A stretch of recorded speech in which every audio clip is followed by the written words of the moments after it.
ওরা একটা সামাজিক দ্বন্দ্বের প্রেক্ষাপটে বিহারকে দেখতে চাইছিল।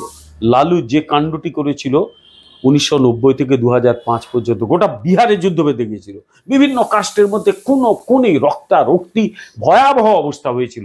বিহারে আগেও খুন হয়েছিল, হয়নি তা নয়। ওখানে কাস্টওয়ারটা বিহারে তার আগেও 77-এ হয়েছিল, 79 সালে হয়েছিল, এগুলো হয়নি তা নয়। কিন্তু লালুর আমলে ওটাই যেন নিয়ম হয়ে গিয়েছিল। উদাহরণ দিই, লালুর তো যেহেতু একটা জায়গা থেকে এসেছিল, মন্ডল কমিশন, নিজেও নিজেদের দাবি করতো পিছড়ে বর্গ, তার তো একটা দায়িত্ব ছিল যে গোটা বিহারে সে একটা সমতা বজায় রাখবে এবং যাতে কাস্টওয়ার না বাঁধে। তারা কি করেছিল, এই বামপন্থী বিশেষত নকশালপন্থীদের সঙ্গে মিলে একের পর এক গণহত্যা, বার গণহত্যা, লক্ষ্মণপুর বাথে গণহত্যা, মানে কোথাও মরে যাচ্ছে 45টা লোক, কোথাও 60টা লোক, ভয়াবহ পরিস্থিতি তৈরি করে ফেলেছিল।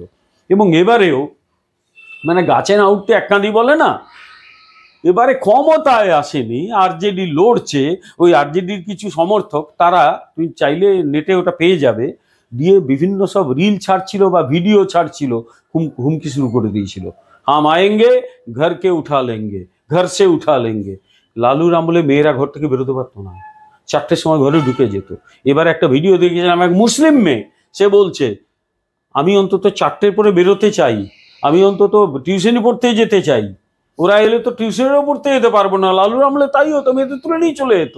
শিল্পী জৈন হত্যাকাণ্ডের কথা সকলের মনে আছে। ফলে এরা ক্ষমতায় পায়নি, তার মধ্যে হুমকি শুরু করে দিয়েছিল। মানুষ আবার আতঙ্কিত হলো, আবার লালুর জঙ্গল রাজনা ফিরে আসে।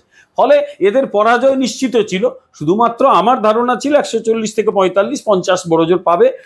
ও সব এই বলে না, ভগবান জিসকো দেতা হয় ছপ্পর ফাড়কে দেতা হয়, একদম 202-এ তুলে দিল। এটা আমার কাছেও এটা সত্যি আনন্দের তো বিষয় বটেই, এটা সত্যি চিন্তা করার মতো বিষয়, বিশ্লেষণ করার মতো বিষয়।